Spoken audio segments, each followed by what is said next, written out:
শিশু হাসপাতালটা তড়িৎ গতিতে আমরা মাননীয় প্রধানমন্ত্রীকে এনে উদ্বোধন করবো ইনশাআল্লাহ। খাবারের মান আপনারা নিশ্চয়ই দেখেছেন, আমি নিজে চেকে চেকে দেখেছি, খাওয়ার মতো। খাবার কি ঠিক আছে স্যার?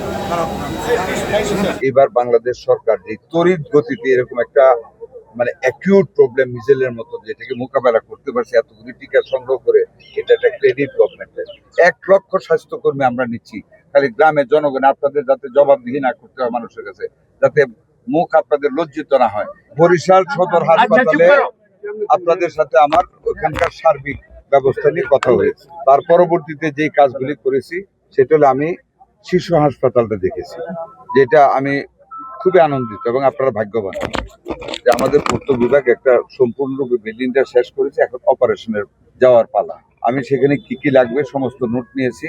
আমি আগামীকাল মাননীয় প্রধানমন্ত্রীর সাথে বলবো, আমি ওনাকে ডিটেলস অবহিত করবো। ওনার যেটুকু ইচ্ছা যা প্রকাশ করেছেন আমাদের সাথে, আমি আপনাদেরকে একটু আশ্বস্ত করতে পারি যে শিশু হাসপাতালটা তড়িৎ গতিতে আমরা মাননীয় প্রধানমন্ত্রীকে এনে উদ্বোধন করবো ইনশাআল্লাহ। ক্যান্সার হাসপাতালের বিল্ডিংটা দেখলাম, এটা কনস্ট্রাকশন কাজ শেষ হতে আরো 6 মাস সময় লাগবে। এটার সিভিল ওয়ার্ক শেষ হয়ে গেলে, পূর্তের কাজ শেষ হয়ে গেলে এটারও কি ফান্ড লাগবে এটা আমরা সম্পূর্ণরূপে আমরা সেই ব্যবস্থা করে এটা আমরা শুরু করে দেবো। জনবল সহ যা করা লাগে। শিশু হাসপাতালেরও জনবল, বাচ্চাদের কি কি মেশিন লাগে সমস্ত কিছু তালিকা আমি নিয়ে গিয়েছি। এগুলি কিছু ওইখান থেকে টেন্ডার হবে সিএমএসডি থেকে, আর কিছু এখান থেকে ক্রয় করা হবে। ফান্ডের ব্যবস্থা ডাকে গিয়ে ইনশাল্লাহ আমরা করবো। অগত্যা যদি এখন না পারে, কারণ বিগত সরকারগুলি লুট করে গেছে, একেবারে কোনো টাকা নেই। আমাদের নেক্সট বাজেটের পরে ইনশাল্লাহ জুলাই মাসের ভিতরে আমরা এগুলি কিনে ফেলবো এবং আমরা আশা করি অগাস্টের মধ্যে শিশু হাসপাতালটা আমরা ওপেন করবো। আমার কাছে সত্যি কথা যদি আপনাদেরকে বলি, একটু অপরিচ্ছন্নতা আছে। রোগীদেরকে আমি ইন্টারভিউ করেছি, তারা মোটামুটি হ্যাপি সেবায়। 2-1জন ইরেগুলার পেয়েছে, আমি অলরেডি উইথড্র করে ফেলেছি, ব্লক করেছি তাদেরকে। একজনকে কক্সবাজারে ট্রান্সফার করতে বলেছি, একজন টিকিট মাস্টার যেখানে রুগীর সবচেয়ে ভিড় হয় তাকে আমি এখান থেকে উইথড্র করে ফেলেছি। ডাক্তার সবাইকে আমি প্রেজেন্ট পেয়েছি, নার্সরা বরাবরই সবসময় প্রেজেন্ট থাকে। অপরিচ্ছন্নতা পেয়েছি, বাথরুম নোংরা পেয়েছি, এগুলি তারা ঠিক করবে। খাবারের মান আপনারা নিশ্চয়ই দেখেছেন, আমি নিজে চেকে চেকে দেখেছি, খাওয়ার মতো। এখন আমার প্রাইম অ্যাফেসির ইম্পর্টেন্সটা কি?